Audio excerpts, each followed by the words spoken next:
última quarta-feira de março, que nós conhecemos como o mês da mulher. E Deus coloca no meu coração uma palavra especial para abençoar não só a mulher, mas para abençoar a família.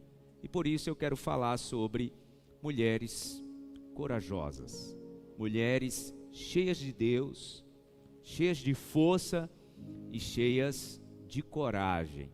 É isso que nós vamos ministrar e o quanto isso abençoa a família, né? Por isso que eu digo que a mensagem não será apenas para as mulheres.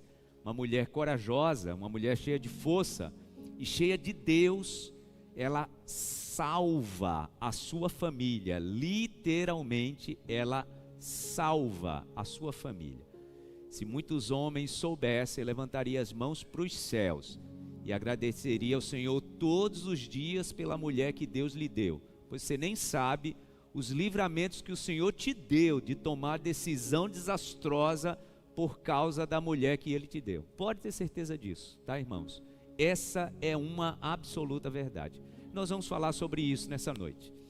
A palavra diz que o rei Davi, ele já tinha sido ungido rei e estava só aguardando o trono vagar, né? Só estava esperando o trono estar à sua disposição, pois tinha um rei sentado, que era o rei Saul. E tinha se juntado a Davi, primeiramente 400 homens, depois mais 200, e ele agora tinha um pequeno exército, uma milícia de 600 homens, que a palavra diz que ele usava para sobreviver como um exército que ele disponibilizava para lutar as guerras dos reis. Então os reis contratavam esse exército de Davi. E a Bíblia diz que Davi andava com esses homens, fugindo de Saul, pois Saul estava no encalço dele, né? Perseguindo. Até que era um tempo de festa, era um tempo em que a maior parte dos fazendeiros em Israel, eles davam uma festa chamada Festa da Tosquia, que era o momento de tosquear as ovelhas, e por conta das estações, né, de outono e inverno, tinha um momento certo onde os fazendeiros que tinham ovelhas, eles tosqueavam as ovelhas e era um grande festival. Era um tempo de muito trabalho, mas também havia muita recompensa. Os fazendeiros presenteavam seus empregados, seus servos. O povo judeu, irmão, sempre foi conhecido por sua generosidade, mesmo em tempo de crise. Sempre o povo judeu foi conhecido como um povo muito generoso. Até hoje é assim. Davi, sabendo disso, a palavra diz que ele estava ali em torno, perto da fazenda de um homem chamado Nabal, que morava na região do Monte Carmelo, aquele Monte Carmelo do profeta Elias. Diz que esse homem tinha uma propriedade ali e ele era muito rico. Só de ovelhas ele tinha mais de 1000 ovelhas. E Davi então, percebendo que era um tempo onde normalmente os israelitas exerciam muito a generosidade, e era muito comum isso acontecer, Davi manda um recado para Nabal, dizendo: olha, teu servo Davi, é tempo de festa, eu estive sempre próximo aqui da tua propriedade, pergunta aos teus pastores, enquanto eu estive por aqui, nenhum ladrão incomodou a tua propriedade, eu estive por perto, protegi sua propriedade, e se o Senhor quiser, de forma generosa, me enviar uma oferta para que eu e os meus homens também celebrem, está todo mundo em Israel celebrando, festejando, eu também quero celebrar, se puder contar com a sua benevolência e generosidade, eu vou ficar muito feliz. E ao contrário do que Davi tinha criado expectativa, a resposta de Nabal foi contundente, severa e de desprezo. Ele disse para Davi: quem é Davi? Quem é o filho de Jessé? Nessa época do ano, muitos escravos fogem, ou seja, chamou Davi de escravo, né? Muitos escravos fogem e eu não vou beneficiar alguém nessa condição. Ou seja, desprezou completamente. Davi se enfurece com isso, fica muito bravo e no rompante, tinha poderio bélico, ele levanta, a palavra diz que ele coloca a espada na cintura e diz para os seus homens: não sobrará ninguém do sexo masculino naquela propriedade. E a palavra diz que ele sai para executar Nabal, seus filhos e todos os homens daquela propriedade. A palavra diz que a notícia chega antes de Davi. Um servo vai falar com uma mulher corajosa, sábia e forte, chamada Abigail. E a palavra diz que esse servo diz para ela: ou a senhora faz alguma coisa agora, ou todos nós morreremos. A senhora precisa se levantar, porque o seu marido, que todo mundo sabia que era um homem insensato, era um homem mau, a própria Abigail diz isso, que o seu nome, né, tinha esse significado de maldade, e o servo diz: faça alguma coisa, senão todos nós morreremos, porque Davi está descendo com um exército de 600 homens, e ele está enfurecido, e ele de fato vai executar juízo sobre todos nós. E então é esse momento que eu quero convidar você para a gente ler. Abra sua Bíblia, por favor, em 1 Samuel capítulo 25. Eu primeiro fiz uma introdução rápida para que você se situasse na história, e agora a gente vai ler sobre a atitude de uma mulher forte, corajosa e sábia. Como tudo muda, como o ambiente muda, como a família é restaurada quando essa família tem uma mulher corajosa, forte e sábia. 1 Samuel, capítulo 25, nós vamos ler a partir do versículo 25.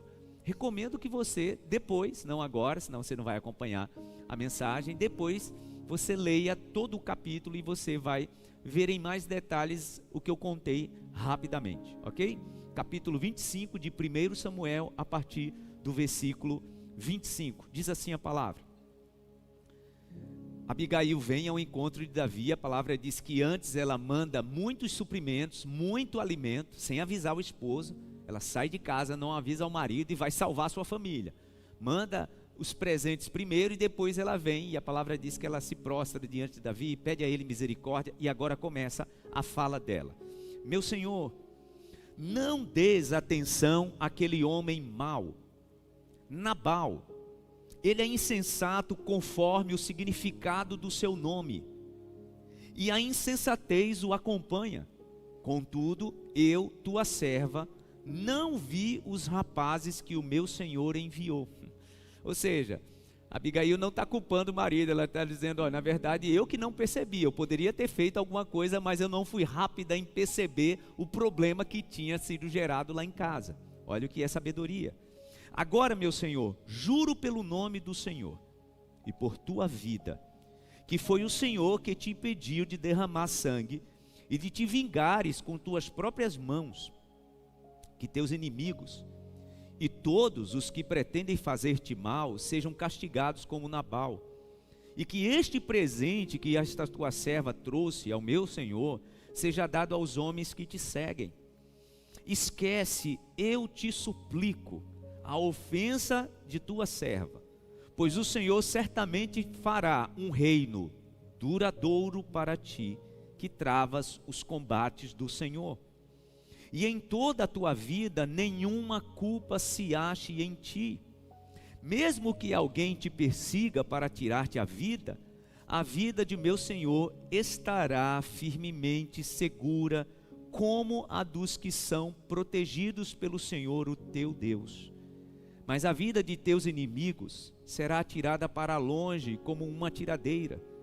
Quando o Senhor tiver feito a meu Senhor todo o bem que prometeu, e te tiver nomeado líder sobre Israel, meu Senhor não terá no coração o peso de ter derramado sangue desnecessariamente, nem de ter feito justiça com tuas próprias mãos. E quando o Senhor tiver abençoado a ti, lembra-te de tua serva. Davi disse a Abigail: bendito seja o Senhor, o Deus de Israel, que hoje a enviou ao meu encontro. Seja você abençoada pelo seu bom senso e por evitar que hoje eu derramasse sangue e vingasse com minhas próprias mãos. De outro modo, juro pelo nome do Senhor, o Deus de Israel, que evitou que eu fizesse mal a você, que se você não tivesse vindo depressa encontrar-me, nenhum só do sexo masculino pertencente a Nabal teria sido deixado vivo ao romper do dia. Então Davi aceitou o que Abigail lhe tinha trazido e disse: vá para sua casa em paz. Ouvi o que você disse e atenderei ao seu pedido. Quando Abigail retornou a Nabal, ele estava dando um banquete em casa, como um banquete de rei. Ele estava alegre e bastante bêbado, e nada lhe falou até o amanhecer. De manhã, quando Nabal estava sóbrio, sua mulher lhe contou tudo. Ele sofreu um ataque e ficou paralisado como pedra. Cerca de 10 dias depois, o Senhor feriu Nabal e ele morreu. Amém. Deixa aí sua Bíblia, por favor, e volte-se para cá. A sua atenção, depois você vai ler o texto todo e entender o final dessa história, tá? Quando a Bíblia descreve, irmãos, preste atenção, quando a Bíblia descreve Abigail, descreve ela como uma mulher bonita e inteligente. Quando a Bíblia descreve o marido dela, descreve ele como um homem rude e mau. Ou seja, dentro da mesma casa, vivendo dentro de um casamento, dentro de uma mesma família, tinha uma mulher inteligente, e dá para perceber que ela não era apenas inteligente, a palavra mostra que ela era uma mulher sábia, porque inteligência é quando você tem muito conhecimento, né? Sabedoria é quando você sabe usar bem o conhecimento que você tem. Além de saber muita coisa, inclusive as informações que todo mundo sabia em Israel. Ela sabia quem era o marido dela. Quando ela fala de Davi, dá para perceber que ela sabia que tinha alguém no trono, mas o verdadeiro rei, que ainda não estava no trono, era Davi. Por isso que ela disse para Davi: todo mundo sabe que é o Senhor quem luta as batalhas de Israel. Ela estava dizendo: olha, tem um rei no trono que é Saul, mas a gente sabe que quem vai na frente liderando o povo, mesmo sem estar com a coroa, é o Senhor. Só é uma questão de tempo. O nome disso é sabedoria, tá? Sabedoria, irmãos, é quando nós sabemos fazer a leitura certa do ambiente. Sabedoria é quando a gente sabe perceber bem o ambiente que a gente está e também o ambiente externo. Isso poupa a família de muito problema. Tudo isso a gente vê nessa mulher corajosa. Tudo isso a gente vê na visão, no comportamento e em como age Abigail. E por isso ela se antecipa, porque ela tinha uma boa visão do ambiente que ela estava, e também ela tinha uma visão periférica da nação de Israel. Ela já está profetizando, ela já está dizendo: um dia o Senhor vai sentar no trono. O Senhor já vai sentar no trono, e é já, todo mundo em Israel sabe disso. E não deixe, por favor, não deixe que esse teu ato de raiva manche a tua trajetória até o trono. Todo mundo sabe em Israel, Davi, que você será o próximo rei. Já imaginou? O que é chegar na posição de governo com as tuas mãos manchadas de sangue, sem necessidade? Ela usa esse termo, né? Desnecessariamente. Porque não é uma questão de legítima defesa. É interessante que quando a gente olha a história, nos capítulos anteriores, Deus tinha dado a Davi, gente, a oportunidade de ser testado com um poder nas mãos. É aquele episódio em que a palavra diz que Saul entra numa caverna, né, para aliviar o ventre, e só está ele e Davi lá. Davi está lá dentro escondido. Davi estava com outro soldado, amigo dele, e o soldado disse para ele: olha, Deus te entregou teu inimigo que está tentando te matar faz tempo. Porque Saul perseguia Davi, olha, já tinha um tempão. E o amigo dele disse para ele: Deus te entregou o inimigo agora nas tuas mãos, é só você adiantar o processo, né? Mata ele e vai ser uma legítima defesa. O homem está te perseguindo. E o que é que Davi diz? Deus me livre de eu manchar as minhas mãos de sangue, ainda mais do ungido do Senhor. Isso aconteceu antes desse momento aqui, tá? Só que agora Davi está tomado de raiva. Agora Davi está tomado de furor, de ira. E isso, irmãos, faz com que pessoas inteligentes, até pessoas escolhidas por Deus, cometam as maiores besteiras que podem manchar a sua trajetória. E aí chega uma mulher corajosa, né? Porque eu não posso nem entrar muito em detalhe aqui, senão a gente não vai conseguir terminar a mensagem de hoje. Mas há tantas camadas de sabedoria, há tantas camadas de coragem na atitude de Abigail, que a gente passaria aqui, gente, 2 horas registrando o quanto essa mulher foi forte, corajosa, perspicaz, inteligente. Meu Deus do céu! E eu quero ir para a próxima parte dessa mensagem sobre uma percepção que o Senhor me deu para esses dias, especialmente analisando o mês da mulher. Uma coisa que dá para perceber aqui, gente, na atitude de Abigail, uma percepção que eu tenho. Ela não salvou apenas a ela mesma, porque ela era uma forte candidata a viúva nas próximas horas. Sim ou não? Sim. Ela nem sabia. Se o servo não tivesse avisado, ela seria a próxima viúva de Israel. E ela presenciaria, pelo que Davi falou, ele não mataria as mulheres, né? Ele mataria os homens. Então ela ficaria viúva. Então, na atitude sábia dela, de mulher corajosa, ela salvou a si mesma, em primeiro lugar. Segundo, ela salvou também seu marido de uma morte trágica. O marido acabou morrendo pela maldade dele mesmo, né? Porque ele foi consumido pelos seus próprios bichos. Porque o que a gente lê é que quando ele soube da notícia que a mulher dele foi lá ajudar quem ele tinha chamado de escravo, ele foi tomado pelo ódio, né? Ele se embebedou de bile, ele se embebedou de rancor. E ali mesmo ele teve, gente, a sua própria doença. E foi o que o matou, mas não a espada de Davi. Ele não teve uma morte trágica, ele teve uma morte causada pela sua própria maldade. Mas ele nem sabe que a mulher dele o salvou de viver uma morte trágica. Segunda pessoa salva.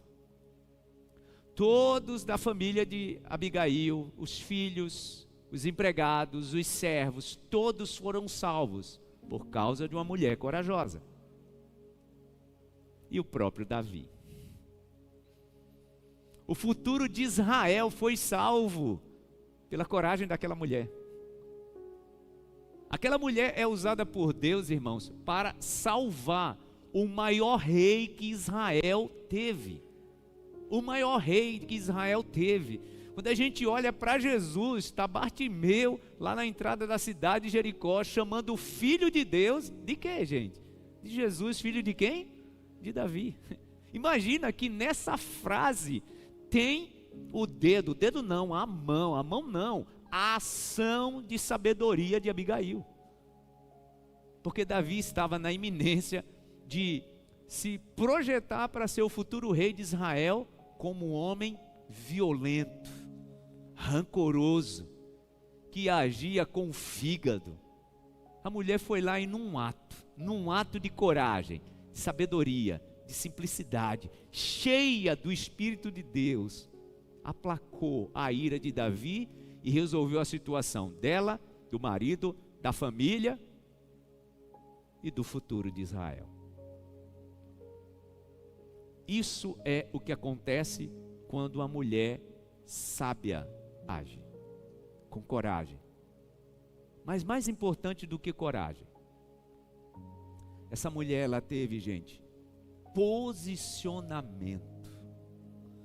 E olha, irmãos, que eu estou falando de uma época que para uma mulher falar, para uma mulher passar na frente do marido, para uma mulher se posicionar contra a palavra do marido, nós estamos falando de uma época que isso era impensável. Impensável. Nos dias de hoje, que nós vivemos, né, em democracia, tem mulheres que não ousam se posicionar contra a palavra do marido, mesmo que seja numa posição de sabedoria. Porque a palavra mostra, irmãos, que o casamento é uma aliança de unidade. A gente olha a palavra, sim, a palavra diz que o homem é a cabeça. Mas isso se torna bênção quando os dois andam em unidade. E se todo homem soubesse a bênção que é você liderar ouvindo a sua esposa. Repito, Eu penso que todas as vezes que a gente ouviu a esposa, Deus nos livrou de muitos problemões. Agora vamos voltar a isso 4.000 anos. 4.000 anos. E uma mulher se levanta e ela percebe: eu preciso me submeter ao meu marido, mas eu tenho uma família para salvar.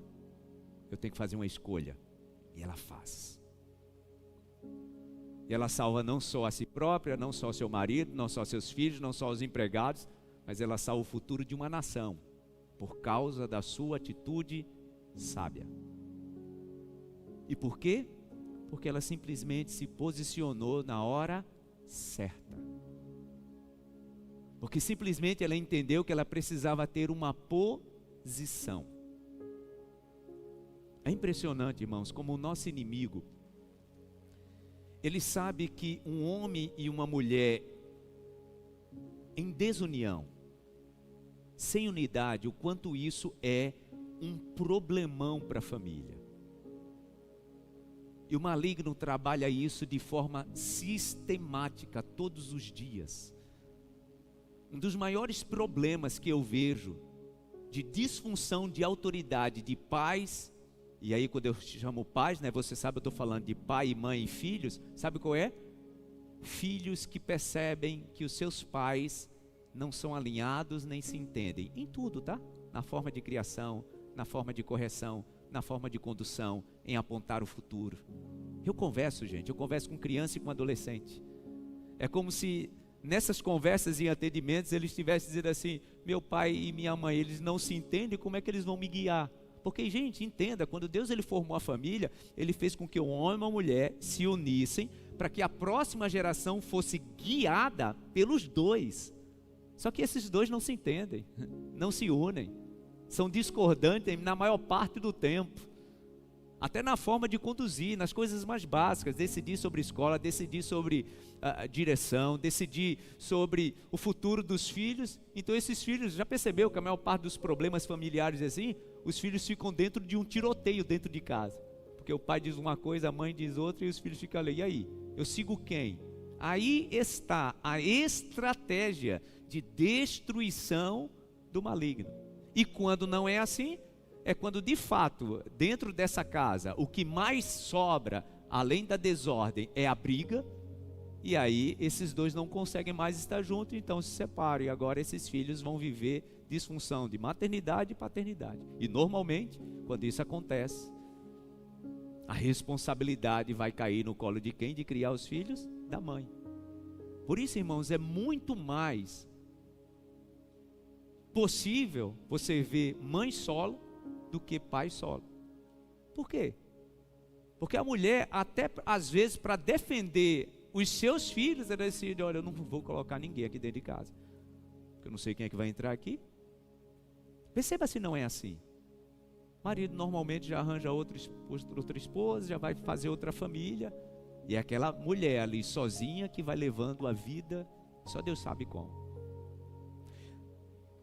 Quem você acha que arquitetou e planejou toda essa destruição em cadeia? Só pare para pensar. Só pare para pensar.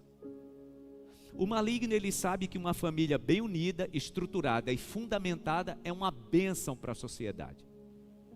O maligno, ele sabe que uma família disfuncional, desestruturada e desarticulada é um mal para a sociedade. É só a gente olhar, irmãos, na geração que está chegando, principalmente aqueles que se desviam, que estão à margem. Perceba a turma jovem que está à margem. O que é que está faltando ali? Uma família. O que está faltando ali é uma família. E sabe, irmão, já tem um tempo, e nesse mês de março, isso ficou muito mais latente na minha percepção. Já tem um tempo que eu percebo que há um padrão no mundo espiritual do maligno agir. Há um padrão. Há um padrão estabelecido no mundo espiritual e é dessa forma que o mal age. E que padrão é esse? Esse modelo padrão do mal agindo, não só na família, tá? Mas na vida das pessoas, na vida do indivíduo, no coletivo da família, existe um padrão maligno, e esse padrão ele está descrito no livro de Juízes, na história de Gideão. E eu convido você para a gente ler junto, tanto você que está aqui, quanto você que está em casa. Vamos entender um padrão espiritual. Abra a sua Bíblia, no livro de Juízes, está lá no início da sua Bíblia, tá? Juízes é o 7º livro da Bíblia, Juízes capítulo 6. E esse é o padrão estabelecido pelo mal. Juízes capítulo 6. E nós vamos ler a partir do versículo 2. Olha o que diz a palavra. Juízes capítulo 6, versículo 2. Diz assim: os midianitas dominaram Israel. Todos aqui comigo? Juízes capítulo 6, versículo 2. Os midianitas dominaram Israel. Por isso os israelitas fizeram para si esconderijos nas montanhas, nas cavernas e nas fortalezas. Sempre que os israelitas faziam suas plantações, os midianitas, os amalequitas e outros povos da região a leste deles a invadiam. Deixa aberto aí, que eu quero só trazer uma explicação. Você já acompanhou separação de casais? Normalmente como acontece? Deixa eu te dizer mais ou menos como é o padrão. Duas pessoas se conhecem, se apaixonam, e de fato ali, na maioria das vezes, está um sentimento verdadeiro. Fazem planos para o futuro, decidem que querem viajar juntos, querem ter filhos, decidem que querem dar uma boa educação para os seus filhos. Se vieram de uma família mais abastada, esses dois já entram na vida a dois em uma outra condição. Mas no normal, na média, olhe para mim, na média do brasileiro, normalmente você pega ali dois estudantes que ainda estão se formando, e aí se formam, aí um passa no concurso, o outro também, e você percebe que os dois vão crescendo juntos. Aí compram a primeira casa, aí compram o primeiro carro, daqui a pouco os dois já têm cada um seu carro, e eles vão, e daqui a pouco nascem os filhos. E eles estão ali, apaixonados, crescendo e olhando para frente, e vêm os filhos, e daqui a pouco o casamento começa a degringolar. Estava tudo bem. E os filhos agora, o que percebem dentro daquela casa são um pai e uma mãe que não conseguem se entender, são separados em tudo, nenhuma concordância, e agora essa criança tem que conviver com isso, até o momento máximo em que os dois percebem que se não fizerem alguma coisa radical, pode acontecer uma tragédia. Então eles se separam. Então agora essa criança tem que conviver com pais separados. Percebeu um padrão? Quando nós olhamos para essa história de Juízes, o que é que a gente enxerga? A palavra diz que o povo de Israel trabalhava, se unia, trabalhava, produzia. Quando chegava a hora de desfrutar, a palavra diz que viu os midianitas e roubavam tudo. Esse era o padrão. Por isso que eu digo que o padrão do mal agir é muito semelhante a esse momento do povo de Israel. Agora eu quero fechar o parêntese e eu quero convidar você para a gente mergulhar de novo na história. Olha o que diz a palavra. Sempre, versículo de número 3, sempre que os israelitas faziam suas plantações, os midianitas e amalequitas e outros povos da região a leste deles a invadiam. Acampavam na terra, destruíam as plantações ao longo de todo o caminho até Gaza, e não deixavam nada vivo em Israel, nem ovelhas, nem gado, nem jumentos. Eles subiam trazendo seus animais, suas tendas, e vinham como enxames de gafanhotos. Era impossível contar os homens e seus camelos. Invadiu uma terra para devastá-la. Por causa de Midian, Israel empobreceu tanto que os israelitas clamaram por socorro ao Senhor. Construíam riqueza e empobreciam. Percebe que é assim? Construíam riqueza e empobreciam. Mas eu quero chamar a sua atenção para outro fator espiritual aqui. A palavra diz que esses inimigos, quando eles subiam para atacar, como enxame de gafanhoto. Enxame de gafanhoto, gente, quando ele sobe para destruir tudo. Vem uma nuvem, não sei se você já viu enxame de gafanhoto. Imagina que isso aqui é uma plantação. Vem um enxame de gafanhoto, ele consome tudo, e depois, quando não tem mais nada para arrasar, esse enxame se levanta e vai destruir em outro lugar. Eu quero trazer para você hoje uma percepção espiritual que o Senhor me deu nesse mês de março. Eu sempre percebi isso, gente. Movimentos espirituais. E eu quero abrir os seus olhos sobre isso.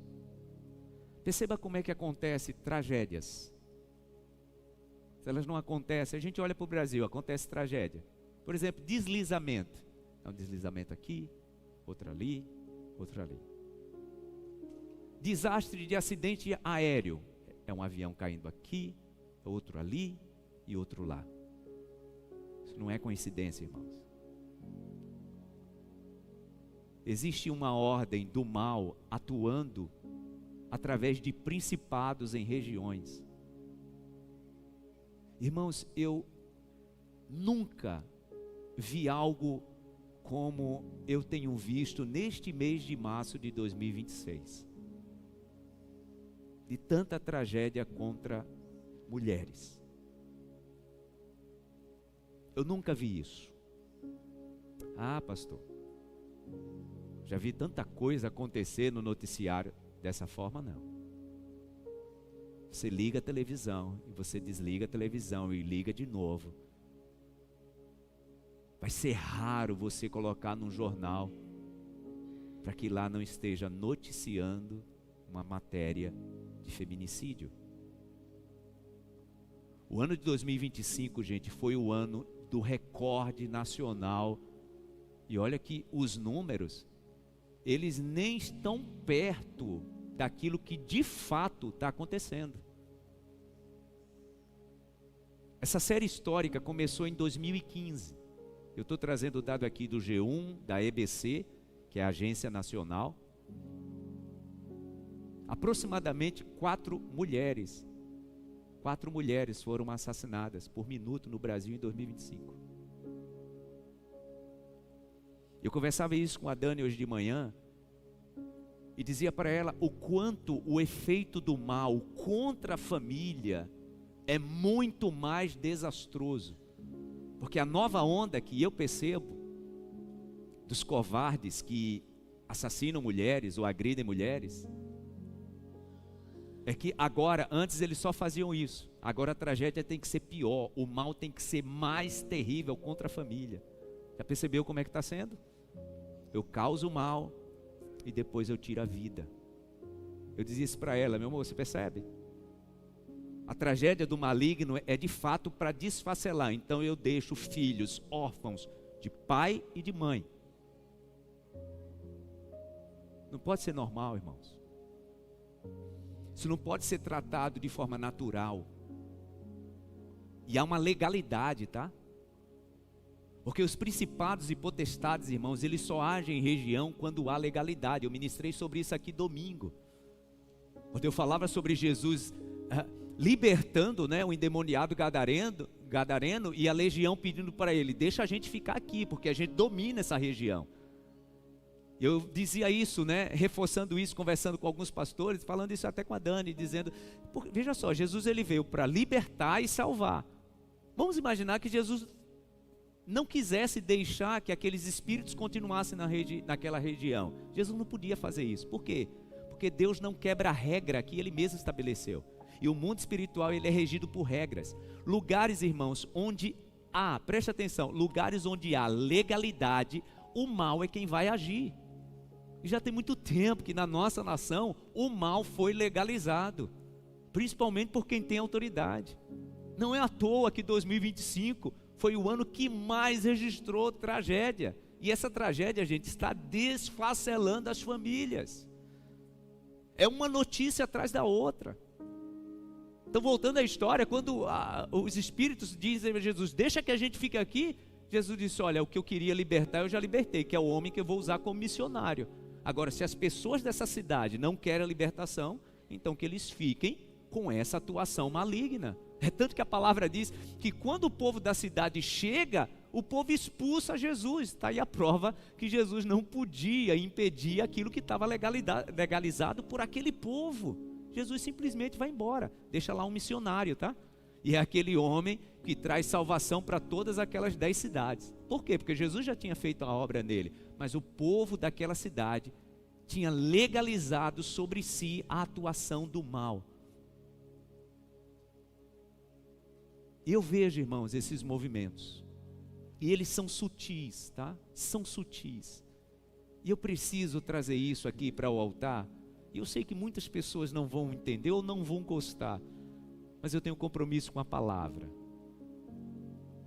2025, o ano onde houve um recorde de violência, de assassinato de mulheres. Entra 2026. Entenda, irmãos, o maligno, ele atua nessa projeção, né, de autoridade, principados e potestades. Ele sempre atua na liderança do país, da cidade, de uma região. Entra 2025. E aí o nosso Congresso Nacional estabelece que uma das comissões mais importantes, que é a comissão que discute, de que fomenta políticas de defesa para a mulher. Quem é que é eleito para assumir essa comissão? Biologicamente, um homem que se sente mulher. Ele pode se sentir como ele quiser, e eu respeito. Mas biologicamente há um fato em conteste. O que é que isso tem a ver, pastor? Eu acho que é preconceito da tua parte. Eu estou falando sobre um fato no mundo espiritual, irmãos. Essas coisas não acontecem sem motivo. O mal não age sem legalidade. E o Senhor quer que a gente abra os nossos olhos para entendermos tudo o que está acontecendo. E sabe o que é mais triste? É que no mês, na nossa nação, que nós dizemos que é o mês da mulher, que a gente fica muito feliz, porque aqui na nossa igreja, sim, sábado mesmo teve um encontro de mulheres, onde as mulheres puderam conversar, falar sobre os seus problemas, falar sobre as suas ansiedades, e é isso mesmo, é um mês para a mulher, sim, se colocar e se posicionar como se posicionou Abigail, nesse mês. Olha como o mal age. Olha a forma, como eu li aqui em Juízes capítulo 6, né? A forma do mal agir em bandos de gafanhotos. Irmão, é uma notícia atrás da outra. E o mês só vai fechar a próxima terça-feira. O Espírito Santo me incomodou muito nesses dias. E eu tenho clamado. Nós temos jejuado sobre isso. Porque entenda, eu não vou subir nesse altar para pregar sobre achismo não, meu irmão. Quando eu subo nesse altar para pregar alguma coisa, eu primeiro fui orar e jejuar e pedir ao Senhor que me dê discernimento. E nós precisamos. Você precisa orar pela sua mãe, pela sua irmã, pela sua tia. E principalmente você que sabe que conhece uma mulher que vive numa situação de risco. Não se acovarde. Denuncie. É nossa obrigação, irmãos, e como igreja do Senhor, a igreja precisa se posicionar. Eu nasci no Evangelho, eu tenho 47 anos, durante muito tempo. Eu ouvi histórias dentro da igreja de mulheres que estavam sendo ameaçadas e pastor aconselhando essa mulher a ir orar. Meu Deus do céu, gente. Como é que eu, como pastor, escuto de uma história de violência contra a mulher e o que eu digo para essa mulher é vá orar? Eu não posso fazer isso. E nós não podemos nos calar, porque isso é uma missão diante de Deus e diante da palavra de Deus. O Senhor precisa de um povo que se levante. Entenda, dentro da sua família você precisa ser essa voz. O Senhor estabeleceu justiça exatamente para isso. E nós precisamos nos posicionar. E a primeira forma da gente se posicionar, aí sim, é orando e repreendendo essa onda de mal. É orando e dizendo, Senhor, não aceitamos. Diga isso sobre a sua família. Se você percebe que na sua família há uma repetição de violência, se posicione dizendo, meu Deus, não aceito isso sobre a minha família. Se é um histórico na sua família de homens que agrediram mulheres, se levante no nome de Jesus e diga, meu Deus, não aceito isso. Eu não posso permitir isso estar se repetindo na minha família. nem com os meus filhos, porque tem que começar em nós. A indignação tem que começar em nós, como fez Abigail. Havia uma sentença de morte sobre a família dela. Ouça bem, havia uma sentença de morte sobre a família dela, e ela disse: eu não aceito. Ela nem sabe, né? Mas na atitude dela e no posicionamento dela, ela livrou muitas mulheres de se tornarem viúvas. Você percebe isso? Na atitude corajosa e no posicionamento dela, ela livrou muitas mulheres de se tornarem viúvas em Israel. No posicionamento dela. Por causa do seu posicionamento, da sua visão espiritual.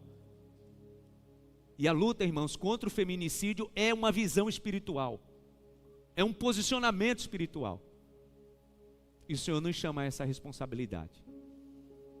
E eu quero convidar você para nós orarmos agora. Eu não quero orar só por você, mulher que está aqui. Eu quero orar por você, mulher que está do outro lado. Eu quero orar por você que está aqui, que sabe que há alguém da sua família que sofre ameaças. Para que o Senhor te dê estratégia. Para que o Senhor te dê graça. Para que o Senhor te faça corajoso, corajosa para um posicionamento. No nome de Jesus. E nós vamos nos curvar nessa manhã, nessa noite, diante do Senhor.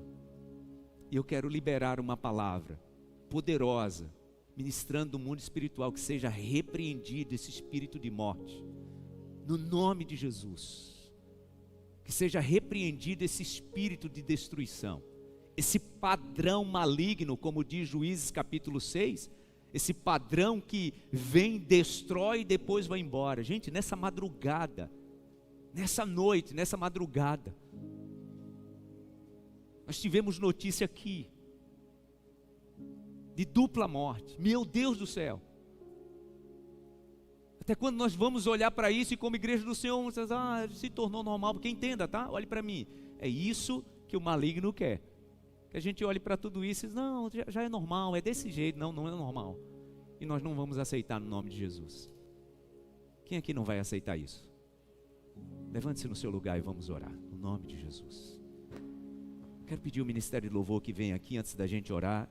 Eu já tinha combinado uma música, e eu quero que, enquanto nós estivermos cantando essa música, você, no seu espírito, na sua alma, porque essa música diz isso, que nós vamos profetizar o nome de Jesus pelas ruas da cidade.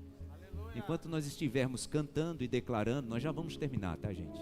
Nós só vamos orar rapidamente. Eu quero ministrar essa bênção, mas enquanto nós estivermos cantando, Ministério de Louvor, pode se preparar. Vamos lá, avante, gente, vamos ganhar tempo. Eu já quero que você levante a sua mão e já procure lá, sabe, a sua tia que você sabe que vive ameaça.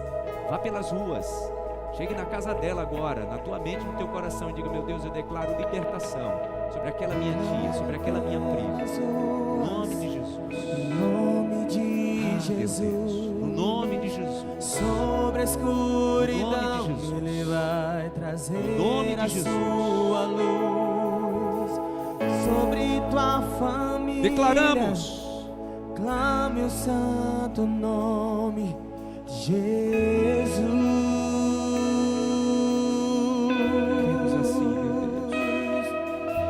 Declare pelas ruas o nome de Jesus.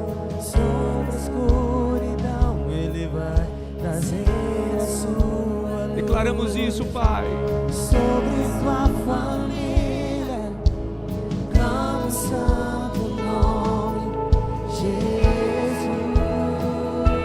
Teu nome é cura, declare isso. Teu nome é cura, É poderoso. é poderoso. Teu nome é vida. Teu nome é vida. Destrói cadeias. Destrói cadeias. Dissipa as trevas. Dissipa as trevas. Levante bem alto as suas mãos e declare isso. Declare mais uma vez. Teu nome é cura. Teu nome é cura. Eu creio nisso, meu Deus. A tua palavra diz em 1 João capítulo 3, versículo 8. Para isso se levanta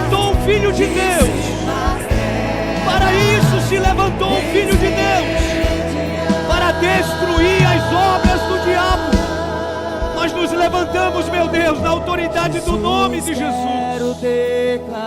Declaramos a tua bênção sobre cada família. Declaramos o nome de Jesus agindo em cada casa, aqui, em outra cidade, em outro estado, em outro país. Não podemos, meu Deus, ficar calados em relação a isso. Declaramos a tua bênção sobre as crianças que também sofrem violência, meu Deus. Declaramos a tua bênção sobre jovens que estão morrendo, meu Deus, nas comunidades. Jovens que escolheram o caminho do mal e o maligno tem tragado. Nós repreendemos também no nome de Jesus. Declaramos a tua bênção sobre esse chefe de família, meu Deus, sobre esse homem. Declaramos a tua bênção sobre esta mulher, esta mãe, essa avó, essa tia, essa filha, essa mulher, essa esposa, no nome de Jesus. Traga estratégia, meu Deus. Traga estratégia, traga libertação, no nome de Jesus. Saímos pelas ruas declarando a bênção do Senhor. Para isso se levantou um Filho de Deus, para destruir as obras do maligno. Destruímos, meu Deus, destruímos toda obra de violência contra a família. Destruímos toda obra de violência nos casamentos. No nome de Jesus. No nome de Jesus. Ah, o Senhor destrói cadeias. Eu oro por famílias que estão aprisionadas, meu Deus. Uma maldição que tem aprisionado essa família na miséria. Repetições, meu Deus.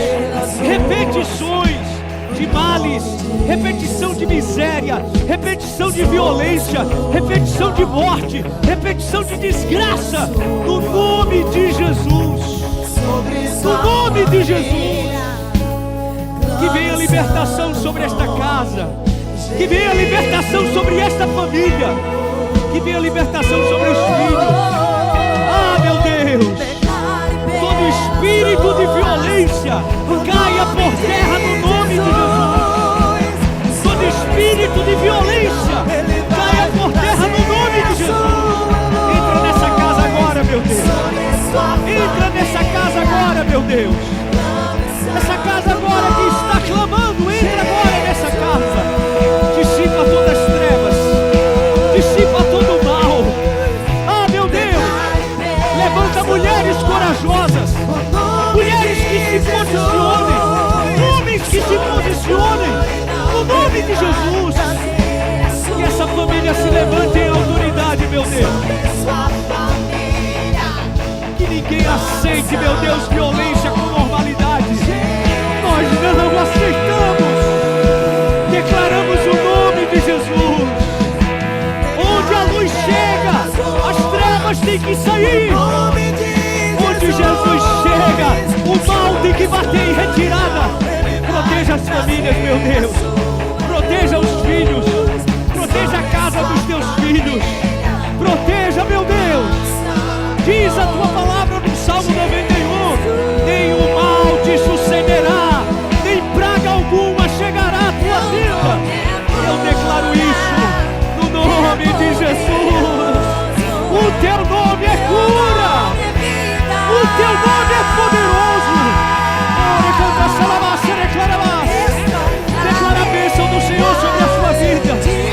O Senhor está reestruturando o teu casamento. O Senhor está libertando vocês dois. O Senhor está libertando vocês dois. Há uma cura acontecendo no teu casamento agora. Abra o teu coração. Antes que a desgraça chegue, abra o coração, abra a sua mente. Deixe Deus agir na sua mente. Você, meu irmão, abra o seu coração. Ame sua esposa. Respeite sua esposa. Respeite seus filhos. Irmã, respeite seu marido. Respeite sua família. A luz de Deus entrando na família. O teu nome é cura. O teu nome é cura. O Senhor está ministrando cura no nome de Jesus. Eu creio nisso, meu Deus. Eu creio que essa é uma noite de cura. Eu creio, meu Deus. No nome de Jesus. Pastores, quero que os pastores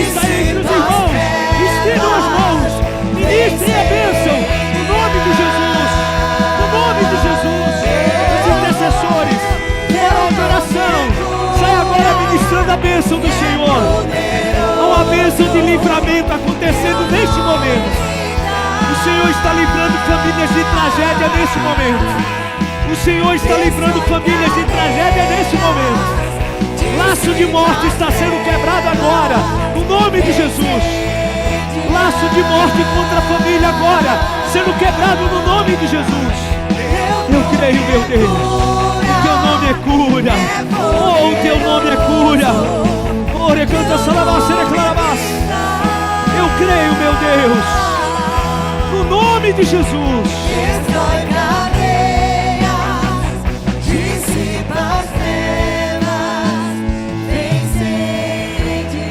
Declare pelas ruas, levante as mãos.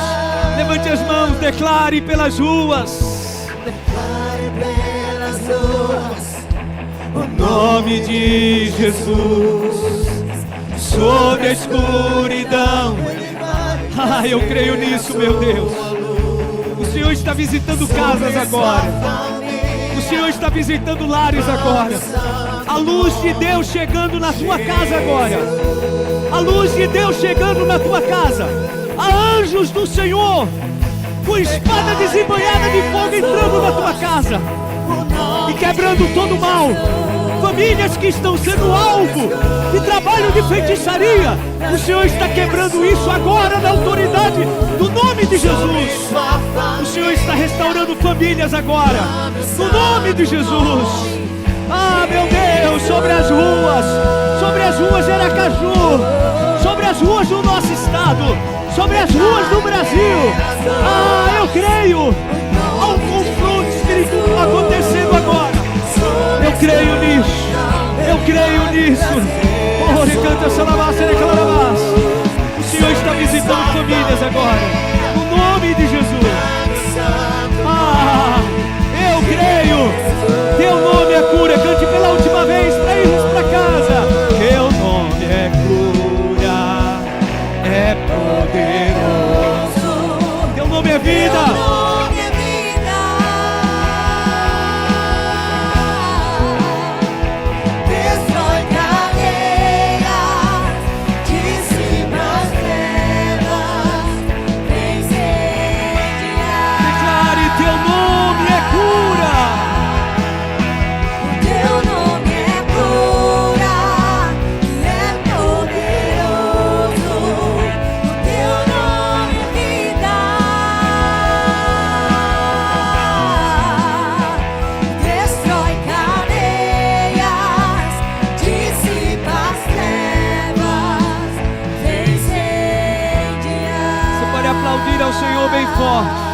Aplauda ao Senhor bem forte. Você está aí com alguém da sua família? Dá um abraço nessa pessoa se for alguém da tua família. Se não for alguém da tua família e você puder, pede licença para essa pessoa. Ora com esse irmão agora. Declara a bênção do Senhor. Meu Deus, nós já vamos para casa. Mas eu tenho certeza que nessa noite o Senhor estabeleceu um marco. E eu tenho certeza de algo poderoso. Algo poderoso, meu Deus, de uma história nova que está começando nessa família. Porque eu declaro, meu Deus, o fim da repetição da violência, no nome de Jesus. Eu quero dizer para você que veio de uma família onde a realidade de violência era algo comum. O Senhor está te curando e te libertando. Abra o seu coração para o perdão, tá? Você precisa perdoar. Você precisa perdoar porque o Senhor quer usar você para um novo marco. Você que ainda não casou, o Senhor vai te dar uma família abençoada, para que você faça dessa família um marco de bênção para outras pessoas. No nome de Jesus, eu creio, meu Deus, que um novo marco está sendo estabelecido nesta noite. Para isso, se levantou o Filho de Deus para destruir as obras do maligno. Nós nos posicionamos, meu Deus, assim como Abigail se posicionou, estancando o rastro de morte. Quando aquela mulher corajosa se levanta, meu Deus, ela está dizendo: não aceito morte sobre a minha família. É isso que nós fazemos nesta noite. Nós nos posicionamos e declaramos a bênção do Senhor sobre cada casa, sobre cada lar, sobre o marido, sobre a esposa, sobre os filhos. Levanta, meu Deus, mulheres corajosas que se posicionem, homens corajosos que se posicionem, meu Deus, filhos corajosos que se posicionem. E que venha essa cura de Deus sobre cada casa e sobre cada família. É assim que nós queremos retornar para os nossos lares. com a bênção declarada sobre cada família, no nome de Jesus. Obrigado, meu Deus, porque para isso se levantou o Filho de Deus, para destruir as obras do maligno. Eu declaro bênção de cura e de prosperidade sobre cada casa, sobre cada família. Famílias inteiras sendo restauradas e salvas pelo poder do Evangelho, as boas novas do Evangelho. É isso que declaramos no nome de Jesus. Leva o teu povo em paz. Leva-nos em paz, guardados e protegidos em todo o tempo. Que os anjos poderosos do Senhor estejam guardando e protegendo aqueles que te pertencem. É isso que declaramos no nome de Jesus. Que a graça do Senhor e Salvador Jesus Cristo, o amor de Deus, o nosso eterno Pai, a comunhão e a consolação do divino e eterno Espírito Santo esteja e permaneça sobre todos, hoje e para sempre. Amém e amém. Aplauda ao Senhor bem forte. Saia daqui com a autoridade de Deus, com um novo posicionamento no seu coração. Deus abençoe. Vou em paz. Saia pelas ruas, declarando o nome